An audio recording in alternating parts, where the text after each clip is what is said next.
The question was asked about about making adding more realistic characters into one's portfolio. And generally my advice on this is you should add to your portfolio whatever you want to do, because anytime someone tells you that, oh, you should do this or that and this, usually it just means that they don't like what you have, or they don't really care so much about what you have for their studio and the likes of it. And so that they don't really want to basically like tell you that you're not good enough for their thingy. So they'll just rather just say something else like, oh, you should try to diversify your portfolio with more realistic, whatever that may be. Some people might say you need to add more environments. But what you should do is whenever you're in that situation, you should just ask them straight out, like, what is it about my portfolio that doesn't work for you guys? Because I only want to do this very thing. I only want to do characters for animation, because that's a career. It's a career that I have many friends who that's all they do. That's all they do is super freaking stylistic animation like artwork. And so for anyone to say that you should have more realistic to diversify your portfolio, it's just disingenuous, because it's not necessary. You don't have to diversify your portfolio. If you wanted to, if you want to like basically, if you want to like basically build a portfolio that just gets you a job, then absolutely you should have all sorts of stuff in there. But I'm not sure if you remember, there was a time where I was going through the art station and I was talking about like specializing.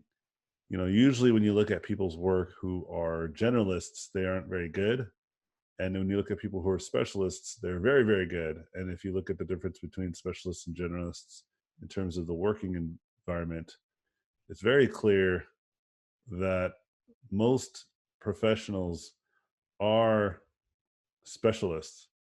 There's very few generalist professionals. And let me rephrase that. There's very few high level specialists, generalist professionals. There's a lot of specialist professionals in the high levels, like working for the big studios.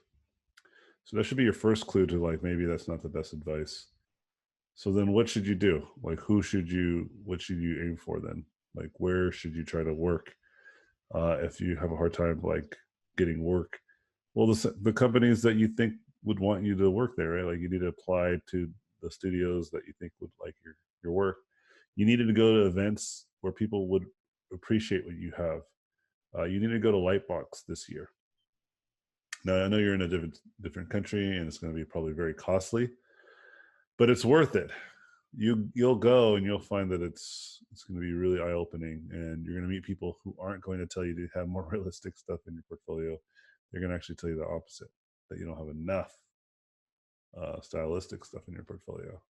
And these are the kinds of people you should be surrounding yourself with. And that's generally my advice in terms of that. Now, I'll break it down even further. You just make more money too, like working for more specialized crafts, because there are very few people who could do what you can do really well. Most people generally quit too soon, and I mean it like there's too much patience required to really achieve your goals. It takes a long time to get to where you would like to go, and so it just requires lots and lots of patience.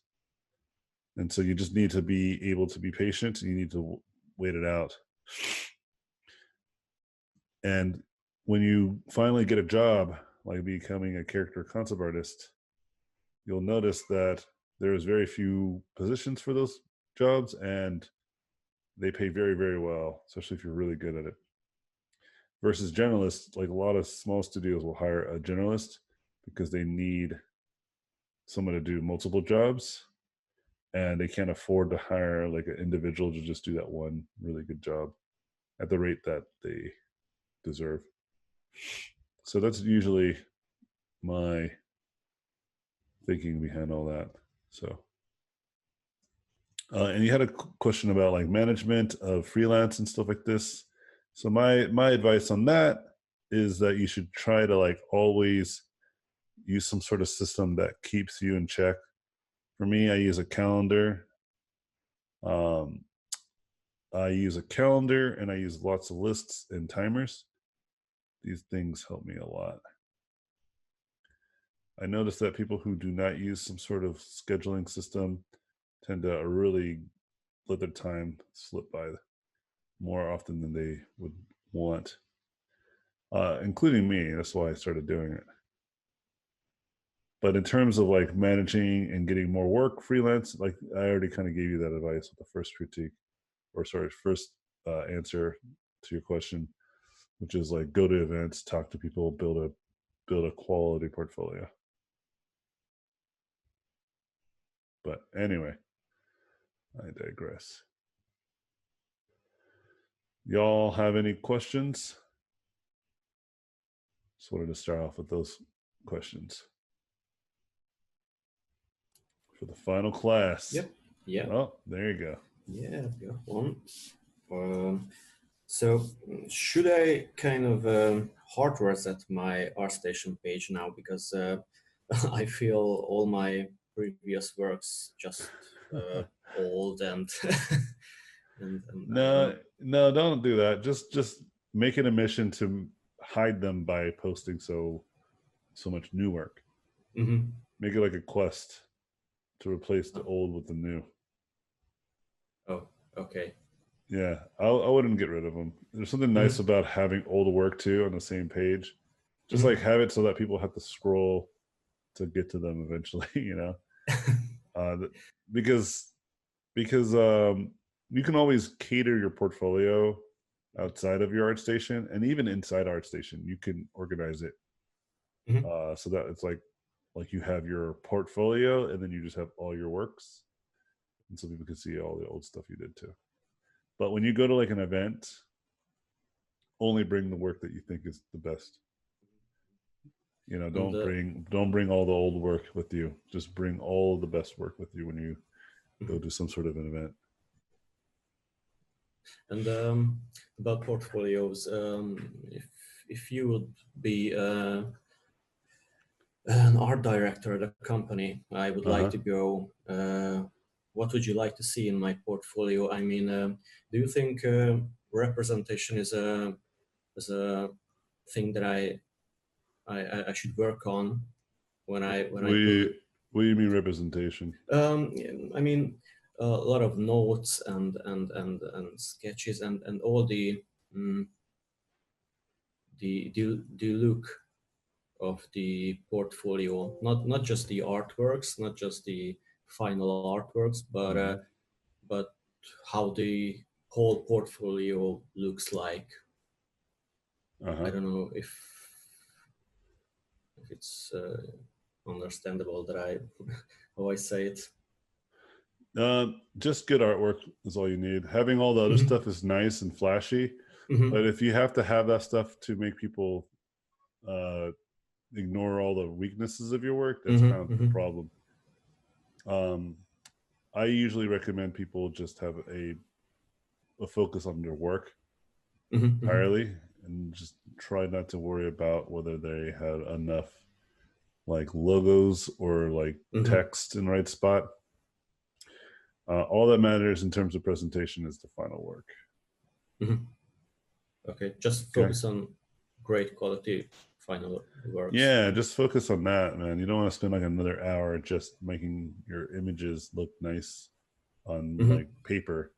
Just make sure they look nice, and they will always look nice on paper. You know what I Okay. mean? Yeah.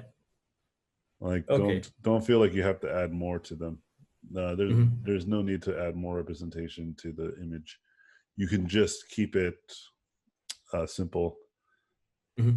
Yeah, I find that when you look at professionals, you very few of them will have like a lot of stuff on their images. It's usually Hmm. just the image. Yeah. Yeah, I felt that too, that it's maybe a waste of time to put energy into those things. Yeah, I think I understand why you would ask that. You just want to make sure there's not Hmm. like some sort of person that's out there that's just like, oh, this artwork's good, but like it's like not represented well. Yeah. I mean, that does exist, by the way. It just Hmm. means it's usually because someone did do all that stuff and it just kind of messed up the artwork. It distracted. They added like this cool medieval border around their Yeah. characters. Like it's actually now a distraction more than it's been a bonus to the artwork. You know? Mhm. Yeah. Yeah. Yeah. So Cool. definitely, if you like add it and it's so obviously distracting, then I would say um, that's how you could mess up your artwork. But uh, outside of that, not really. Hmm. Okay. Cool. Thanks. Yeah, dude. Yeah, in terms of what does an art director look for, to answer that kind of question, art director usually just looks for whatever is necessary for the project. So if I'm an art director and we need a modeler for the team because we have a lot of character models that need to be modeled, Hmm. then I'm going to look at the kind of modelers that are going to do the job. You know, we're Hmm. doing like a stylistic stuff, so I'm going to be looking for people who could do stylistic. You know what I mean? If we're Hmm. Yeah. doing more realistic, I'm gonna look for people who could do that. If we're doing sci-fi, fantasy. These are the things that are going to be on my mind. Hmm. You know, Yeah. I think It's totally up to the project that you are working on. yeah, and so that's Hmm. why the advice that you might hear from time to time, which I think is actually good advice, the advice of like having a portfolio that says a lot about the studio you would like to work for. Hmm. That's why that is good advice because they look at your work and they're like, oh yeah, if we hire this person, they can walk in through those doors and start working. Hmm. Hmm. There's no prep. We Yeah. don't have to teach this person how to stylize their artwork. They already know what that looks like, what that means. Hmm. Yeah, because there will be one guy who will be able to start the work immediately. So. Yes. And you Hmm. want to be that person is what I'm Yeah. getting at. Hmm. So if you want to like work at Riot Games as a splash art artist, then you have to do that level of splash art. Hmm.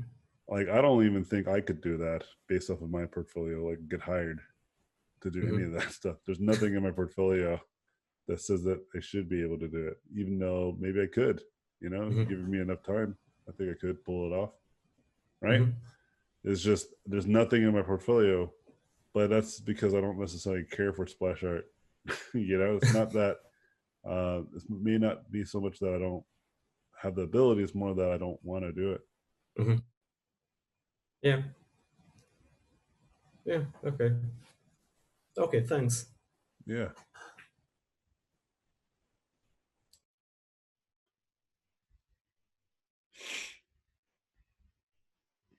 I have a question. Sweet.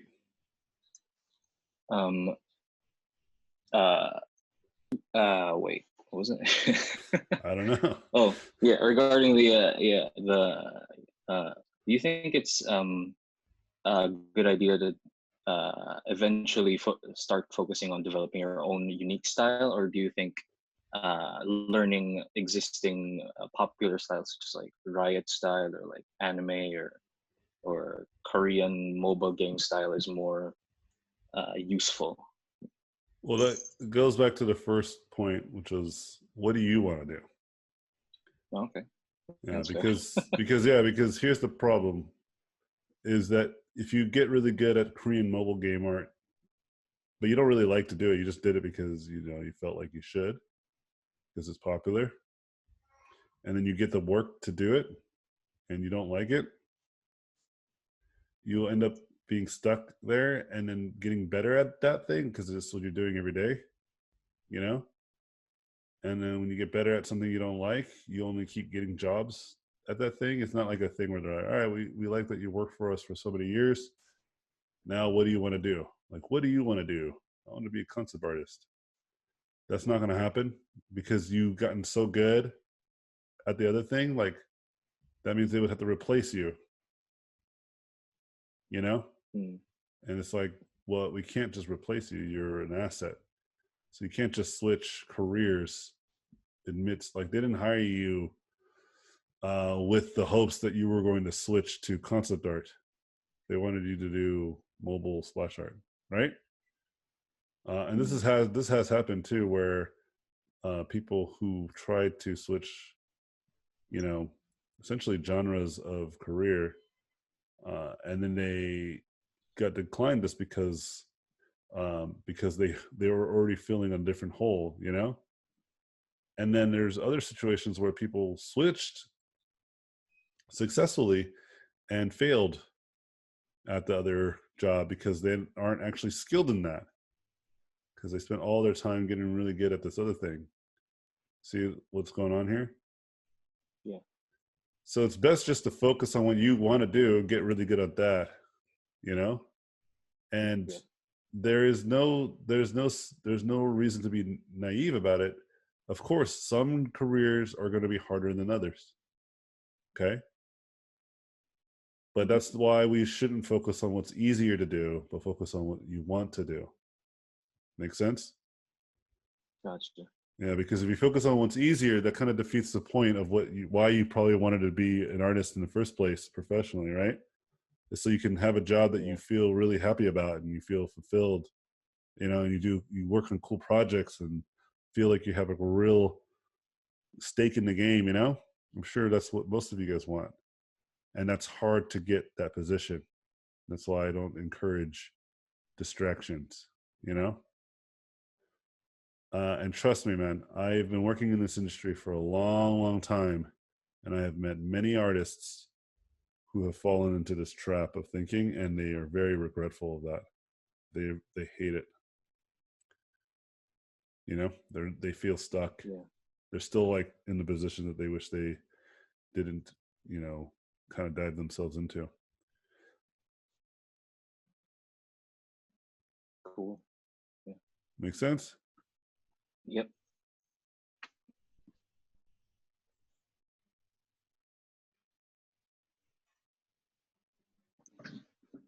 Yeah, it made him a completely different person. It's fine. Any other questions?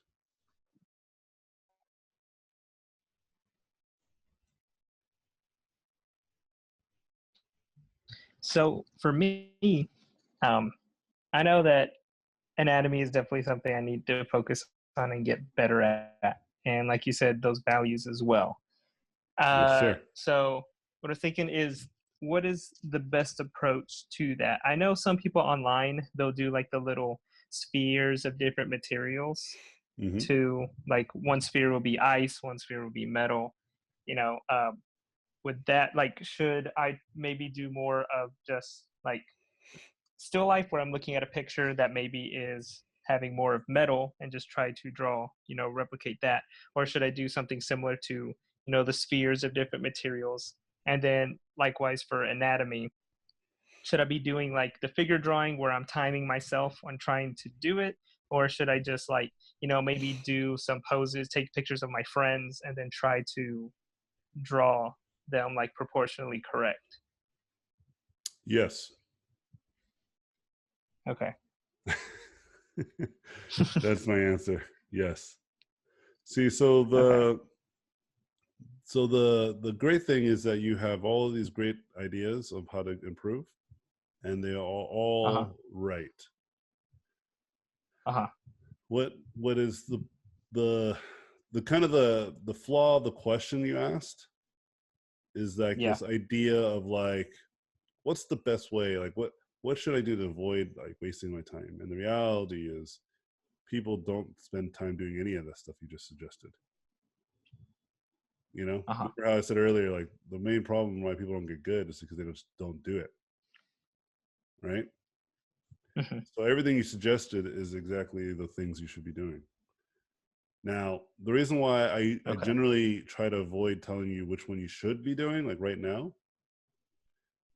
the reason why is because you will have a different experience dependent on where you start.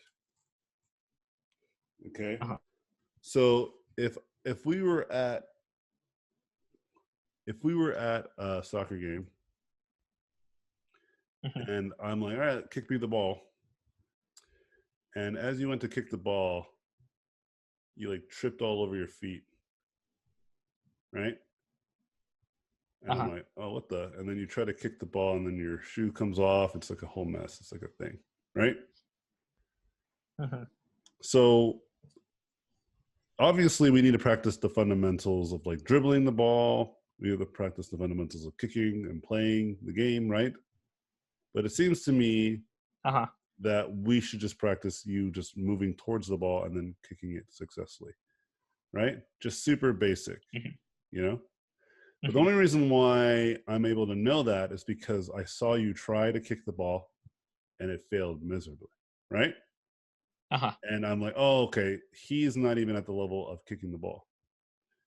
See, that's the value of taking the class, because I'm able to see all that stuff, right? So what I'm trying to tell you is that I'm telling you to try to kick the ball, okay? And then you're saying, oh, okay, the shoes that I'm wearing, are they laced up properly? Is the ball regulation size? All of that stuff is great, and those are all important questions. You know, should I run it like 3.5 miles an hour, or what? You know, all these different like statements. And I'm like, yes, we should do all those things, but first, let's just see how you kick the ball, right? And so in this class, you've kicked the ball several times, and I'm like, okay, you just need to stay in the world of anatomy and keep kicking the ball around and find different flaws. Like maybe after you've learned how to like just even run towards it and kick successfully, now you have a hard time dribbling the ball. Maybe that the parallel to that would be like you have a hard time massing your forms, right? But you'll learn that as soon as you try it, right? As soon as you try it out, you'll be like, man, I don't really know anatomy, you know? So for me to say you should work on forms, and then you go to do that, and you're like, great. And if you have this failed sense of accomplishment, and then you go and try to actually draw a bicep, but you don't have any clue where to even start to draw a bicep, the form study starts to feel like it was a waste of time. But in reality, it's not, right? But it feels like it, and that's the problem. So that's why I don't want to tell you, oh, just do this exact thing. You just got to let it go and do it, right? And then as time goes on, you'll know, oh, okay, yeah, that makes sense. This makes sense. And you'll gain wisdom, right? But my best advice I can give you is you should test yourself constantly. And I've talked about this before, right? Like you should constantly gauge where you're at. You know what I mean? You should never ever just assume that you're going to figure things out right away, right? You should always just assume that you don't learn anything unless you can pass your own tests. So when you take a long time studying something, and then you're like, okay, I think I understand how the bicep interconnects with the brachialis, you know, the supinator, and all this stuff, right? And then draw it. 10 minutes, draw with no reference, no notes. How did you do? Oh shit, I have no clue how this stuff works. But you were sitting there for an hour, right? Like, why didn't it just come together? That's what testing does. Testing will catch that. And then you'll be like, okay, let's go back to the drawing board, you know? Let's take a look at what I thought I learned, you know? A test is only supposed to be a gauge of what you've learned. It's not supposed to just make you learn, right? It's not to prove to you that all your studying, studying isn't an automatic win, okay? The test is a way to gauge how far you are from that win. That's all. You should always assume that your studies have not taught you anything until you can prove without reasonable doubt what you've learned, you know? Until then, you keep studying it, you know? That's how I go about things from the beginning of time, you know? I just keep studying, you know? I never stop until I actually know what the hell, you know? And this is why I do so well in my tutorials and, you know, the education sector of what I do, you know? I feel, I can sense that I am more thoughtful than most when it comes to the way I explain things. And it's because I am, you know? I've thought about why that works. You know what I mean? Yeah. And that's why I know a lot of people don't, because they keep making the same mistakes. But if they knew why those mistakes were happening in the first place, they wouldn't be making them, right? And the only way to acquire that kind of like insight is to actually be incredibly thoughtful while you're studying. And the only way to test that thoughtfulness is to put yourself to the test. So everything you suggested, absolutely. Those are all great ways to try to improve. I would pick one at first and then try to like really nail that one, okay? The best way that I learned, and again, this is with a huge disclaimer because I might have been at a different place than you, right? But some of the best ways for me to learn anatomy was to look at comic book artists, okay? What I would do is I'll look at the books. I would read lots of books and look at what the books had to offer and what other great artists talked about when it comes to anatomy. But there's always this little bit of like artsy fartsy kind of a feeling that I always sensed, like the sense of like everybody is kind of like a little pretentious about how dope they are about anatomy. Now this is not what I really believe they felt, or I don't think that they were intentionally being condescending. Okay. There's just something about like being so dope at anatomy that it just makes you feel like that person's just super at a whole different level, and they might not realize the impracticality of their anatomy knowledge when it comes to designing characters. But I didn't feel that way when I looked at comic book art. I felt like comic book art anatomy was objectively more useful. Okay, like I can use this because it's even their anatomy is designed, you know, it's not so accurate. So looking at comic book art was a great transitional source of education, right? It showed me how to use anatomy for concept art. Okay. Right? But if you don't know how a bicep looks and works, it doesn't matter if you're looking at comic book art. You're always going to have like a subpar understanding.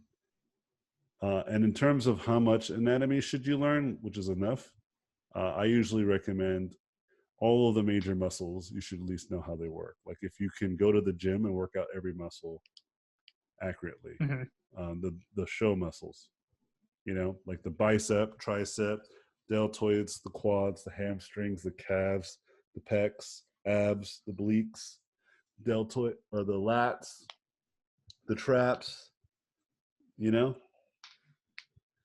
all of those, or the glutes, you know, all of the show muscles. If you don't know how any of those muscles work, that's a good place to start. Okay. Another good, like just a kind of a circus trick is that all muscles pull, they don't push. No muscle pushes. Our body is entirely a well-designed pulley machine. We just got a lot of pulleys. Okay? Okay. Yeah, so this is pretty helpful to get you started. But like I said, I want to kind of put the mentality of like, don't have any expectations. Just fucking study, you know? Just the only expectation you should get is that if you could do it again and again with no reference, that's when you know, oh, dude, I think I know this shit now. Okay. You know, until then, don't have any expectations. You know what I mean? Yeah. Yeah, that's usually what gets people, is that they expect that they spend all this time studying for like 3 hours, you know, and they're like, oh, I still don't get it. It's like, yeah, just like if you went to the gym, just because you lift 100 pounds 20 times, right? Like the whole for like an hour because it's so heavy, doesn't mean now, tomorrow, you'll be able to lift 200 pounds, right? It takes time. Mhm. Like it's fucking. Yeah, and that's something that I struggle with just on my own, because I can be a pretty impatient person. Like at my Yeah, that's job, your worst enemy, man. my new job. Yeah, I was in training for my new job in December, and then in January, I graduated training, and then I was talking to my manager, and I was like, I don't feel like I'm not really improving. This was at the beginning of this month, and he's like, I mean, you are gonna get better. Like that's just gonna happen. But like in the moment, I feel like I'm not. And then as February goes around, I feel myself starting to get kind of better, and that starts to make me feel better. Sure. But yeah, So just trying to actually just do it. Yeah, so that's great wisdom. And Mm-hmm. what I will say to you is that is your intuition that has Mm-hmm. guided you in that mentality, and your intuition Mm-hmm. is wrong.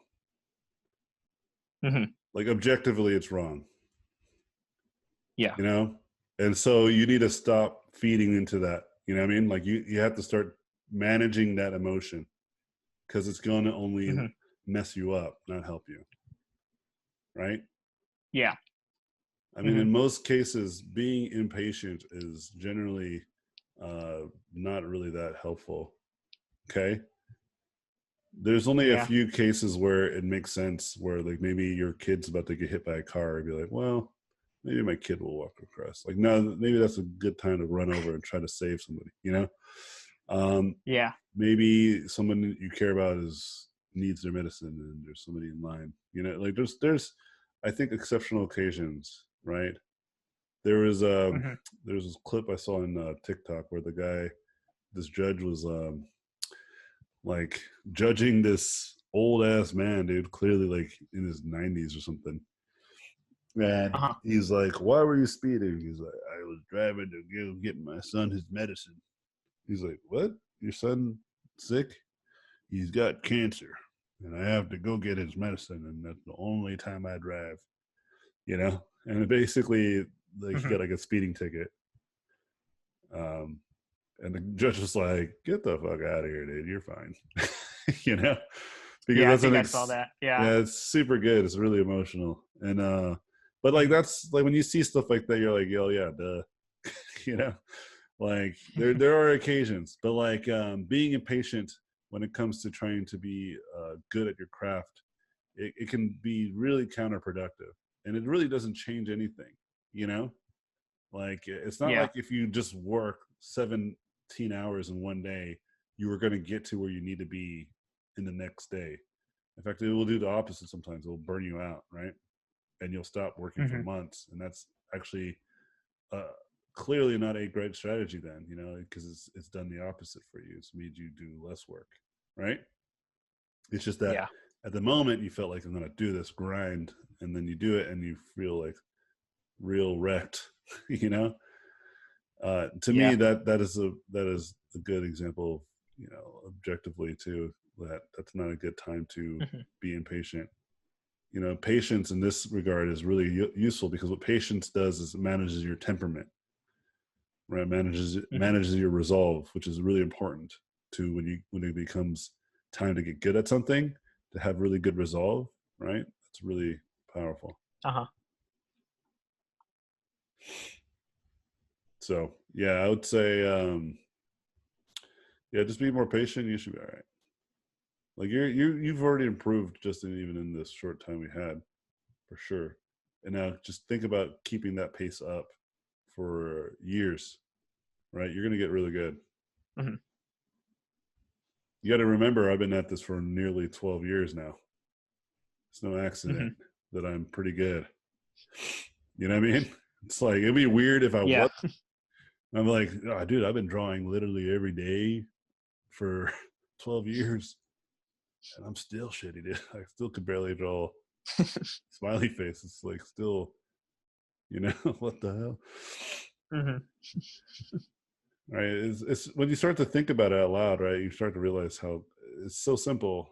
It's always so simple. It's just people don't like to think that it's simple. They want to hope that somebody that's so extraordinary has done something also extraordinary to get there, and it's not true for most people.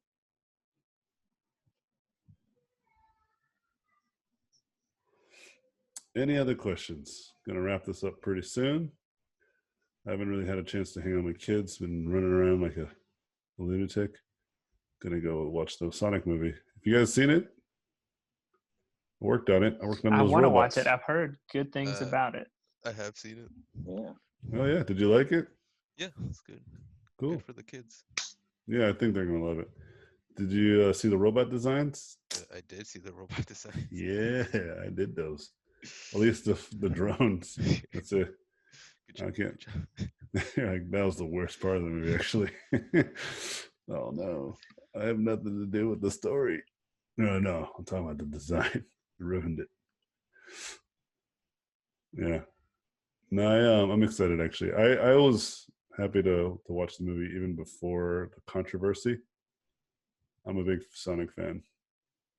I was excited to watch it just in general. And then the controversy. But you know what? Like, I hope it succeeds because, and I made a prediction, and we'll see. My prediction is that it's not going to succeed. Okay. And the reason why is because I think Sonic is not popular enough amongst the kids, because it is ultimately a kids film, right? And you need like people like me, like nostalgic dads or moms to go watch this movie and with their kids, right? And I don't think Sonic is on the same level as something like what you call it, Detective Pikachu or Pokemon in general, right? But the reason why I want it to succeed is because regardless of what I believe could be true, I could be wrong. I've been wrong before. Is because of all the bitching. Now, if you know me personally, I'm not a big fan of bitching, right? Like people who complain. Like this is one of my least favorite characteristics that somebody might have about themselves, right? Let alone the internet as a whole, right? So not only did these people complain, and the studio, by the way, that worked on this project got shut down, which nobody cares, which is super sad. I want it to succeed because if it succeeds, then that means that all that bitching was not for naught, that it actually genuinely, was good, and people got what they wanted. And the people who complained and they were vindicated. And so they went out of their way to go watch the movie as a matter of principle rather than because they actually wanted to watch it. Yeah? You see my position here? But even with that being said, I don't think it's going to happen.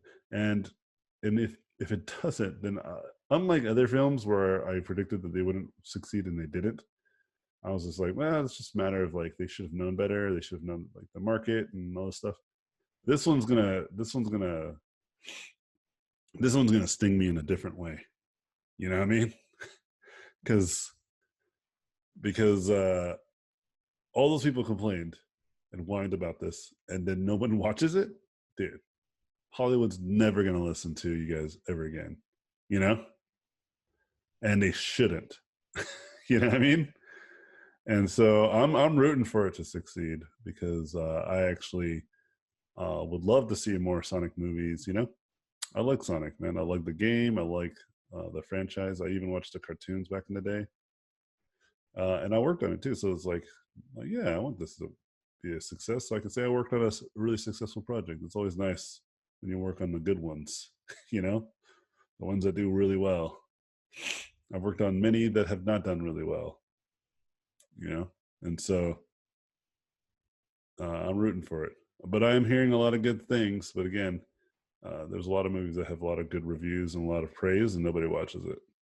So we'll see.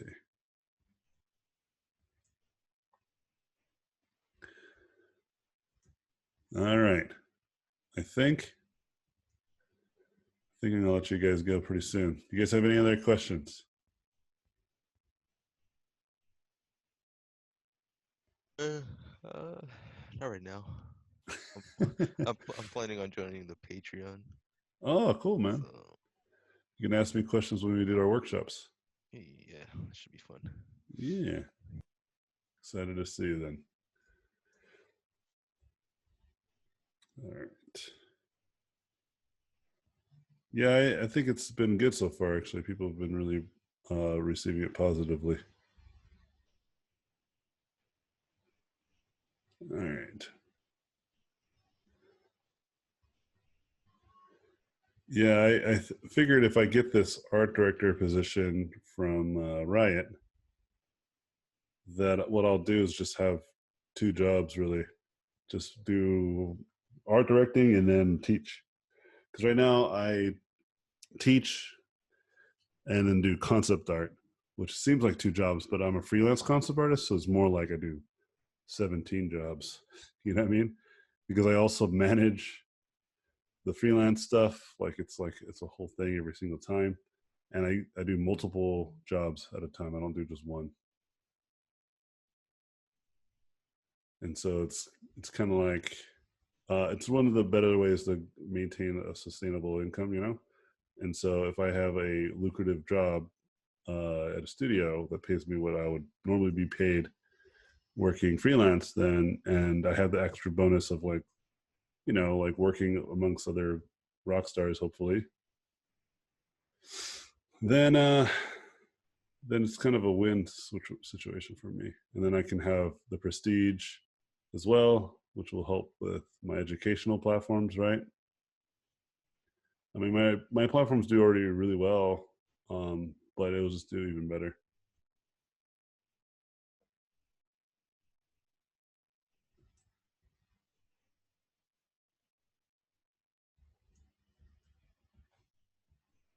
All right. Any last questions, friends? This kind of looks like my friend Victor. Did I accidentally draw Victor?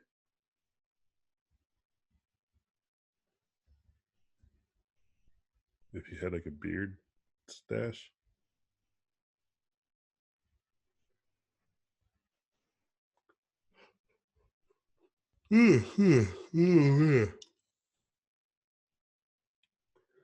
Any other questions, friends? Nobody?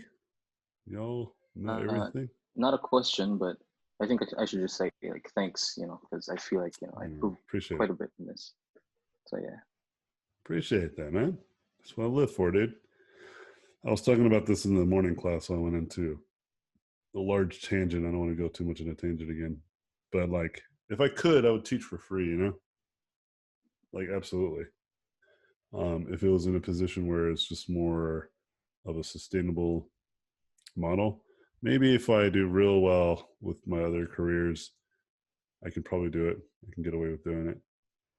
But it's just always a time and money type of situation.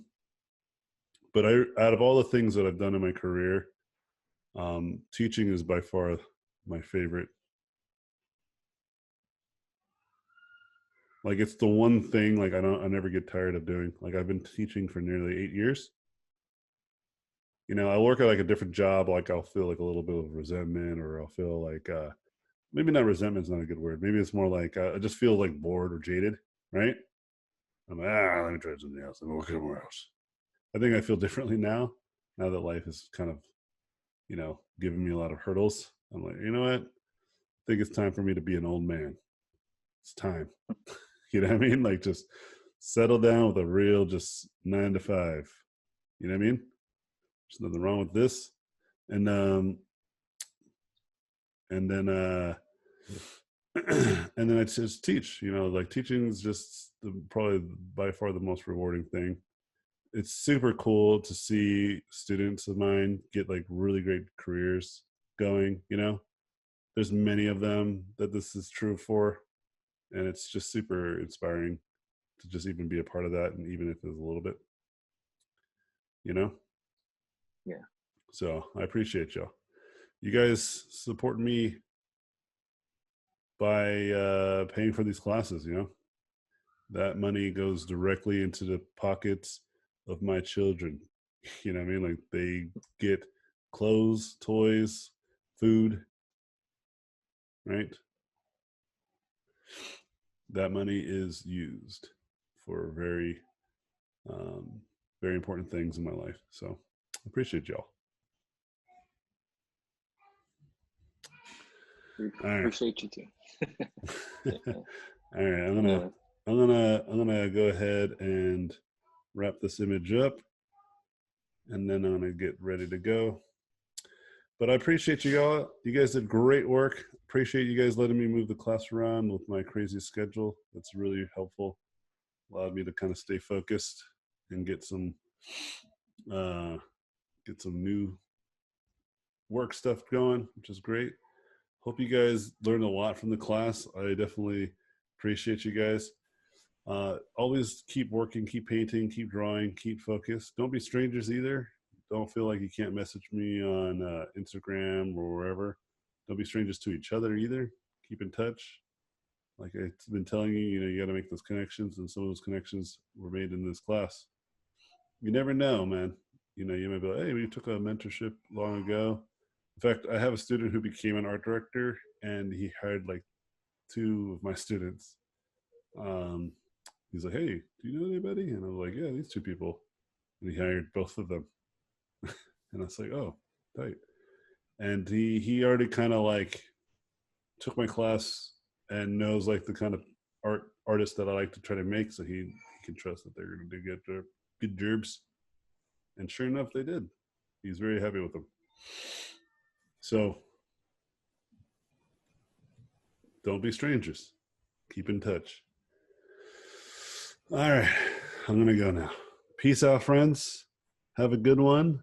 I'll talk to you guys when I talk to you guys. If I see you soon, I'll see you soon. Later, friends. Thank you for everything. Thank you. Cheers. Thanks.